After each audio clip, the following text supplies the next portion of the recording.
All right, John. Breaking today, the FBI carrying out pre-dawn raids in Southern California, arresting dozens of gang members with ties to the Mexican Mafia.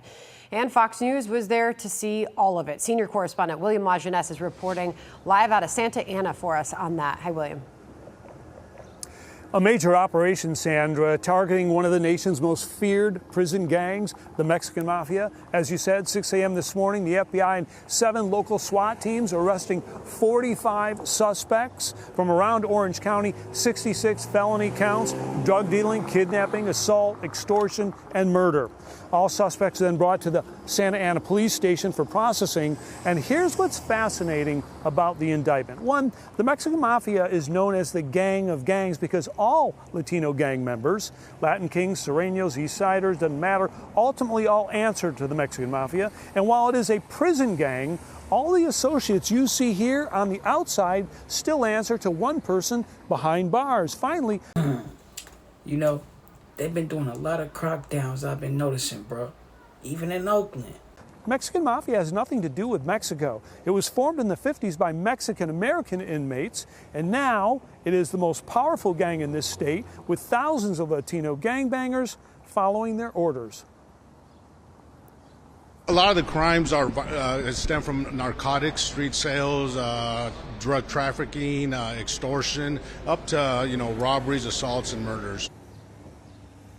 In this area, the main shot caller is Luis Cardenas, a.k.a. Tia, or Gangster, serving 25 to life for bludgeoning a man to death at a pizza parlor in 2004. He is serving time in 2 state prisons where associates smuggle in contraband on cell phones, right, allowing those to be used by him to encrypted or with encrypted apps.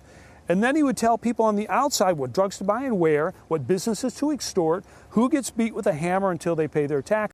What's crazy is they do these little roundups, right? But the members that's in the prison, how are they getting this shit into the prison? The Mexican Mafia is a very unique organization. All the hierarchy are in prison. So the inmates in prison run the operation from inside behind bars, and they exert control over neighborhood street gangs, Hispanic street gangs. So this investigation required a lot of wiretaps and confidential informants. And Sandra, the reason you pay your taxes, one, is it allows you to keep the mafia, allows you to keep your territory, therefore your income. But secondly, if you're sent to jail or prison, now you have protection from the mafia. And without that, it's probably not too pleasant. Back to you. All right, William.G on that for us. William, thank you. Be sure to. At least they get perks for paying their taxes. This morning, we are unsealing several indictments targeting Mexican Mafia members and associates here in the Orange County area. Our operation is called Gangsta Paradise. You can see here on the board, we've targeted 47 individuals in this prosecution. I'm pleased to report this morning that 43 of the 47 are currently in custody. And we're going to talk a little bit about the charges. This is a major operation. The majority of it was executed early this morning, where we arrested the majority of these individuals in their homes or out in the public area. This is what the United States Department of Justice does well. We are here to bring public safety to the community. We're here to clean up our communities from violent and organized crime. That's the bread and butter of the FBI and the Department of Justice. And we're very proud of the work that was been done on this case by our prosecutors and our agents. I'm going to talk a little bit about the specific charges here. These charges include racketeering. Operation Gangster Paradise. Get that, bro. Conspiracy, kidnapping, extortion, trafficking dangerous drugs such as fentanyl, methamphetamine, and as well as illegal gambling and murder. The case's main indictment charges dozens of Mexican Mafia gangsters in 66 felony counts. It paints a disturbing picture of how the gang's tentacles extend from state prison into our county jails and on through the streets to influence Latino street gangs and drug dealers in Santa Ana, Anaheim, Fullerton, and elsewhere. And I want to explain real quick, the Mexican Mafia is a prison gang. It is the most powerful prison gang in the United States. The members are incarcerated in state prison. But you're going to hear how, despite being incarcerated in state prison, they're still running the gangs out in the communities. And today's operation is focused on dismantling that operation. Usually when they say that about a gang, like, oh, the most powerful street gang or organization, they're embellishing. In this case, it's somewhat true. But my question is, how have they been able to operate like this for so long?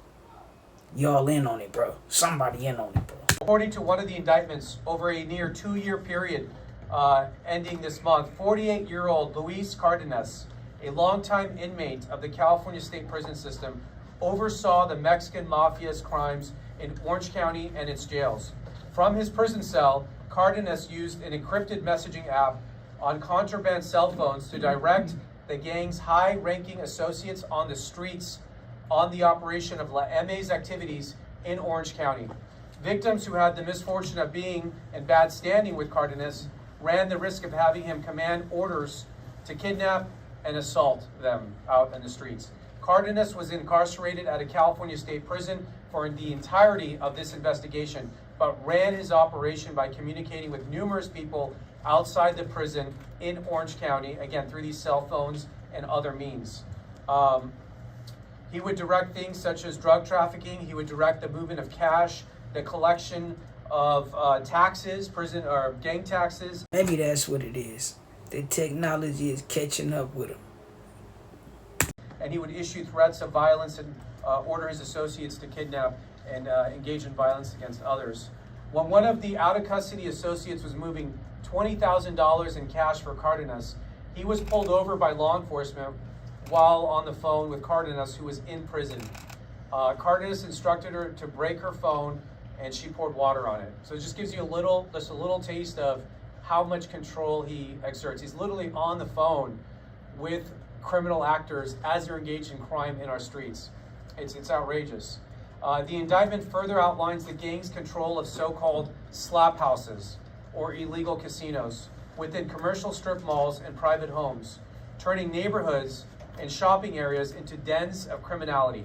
To protect this racket, the gang collected a ton of taxes and provided security, using violence to protect these illegal businesses, kidnapping and assaulting an employee of a Cardenas-controlled slap house in Stanton just last year. So I'm going to introduce some of the other folks to speak on here, but I really want to just extend a gratitude to our partners on this. We can't do this alone. This is a joint operation with our local partners, with our... It's the same thing I was saying about the prisoners getting shit into the jail.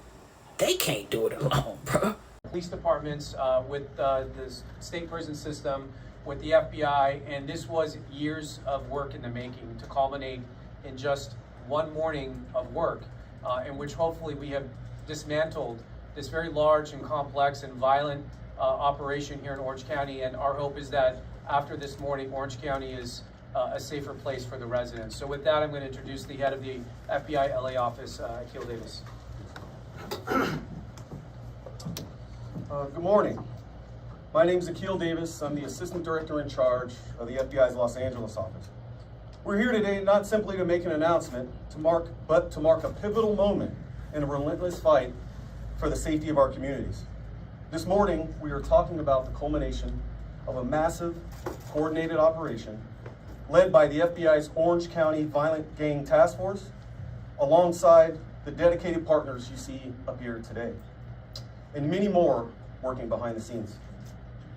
This operation, known as Operation Gangsta's Paradise, is not just a case file for the FBI. It's an ongoing pursuit of justice targeting 47 members and associates of the Mexican Mafia.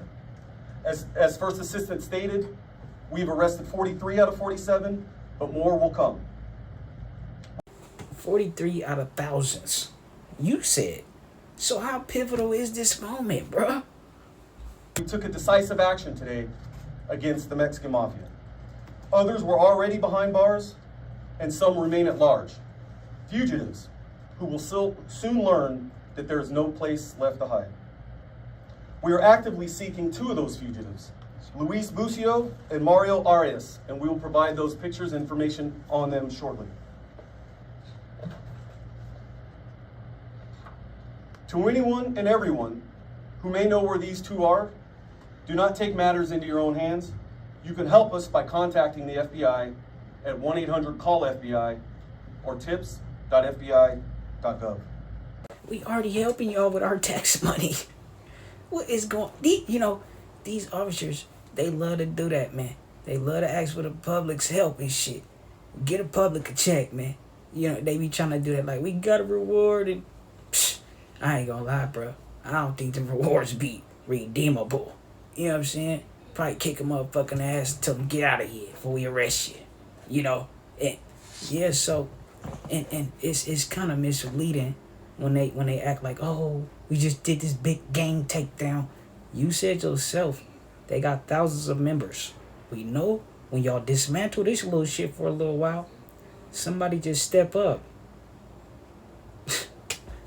Y'all niggas, let me know what y'all think, bro. Say ho, you can't be playing with that paper, ho. Nigga need that yaper, need it now and not later, ho. Say ho, you can't be playing with that paper, ho. Nigga need that yaper, need it now and not later, ho. Say ho, you can't be playing with that paper, ho. Nigga need that yaper,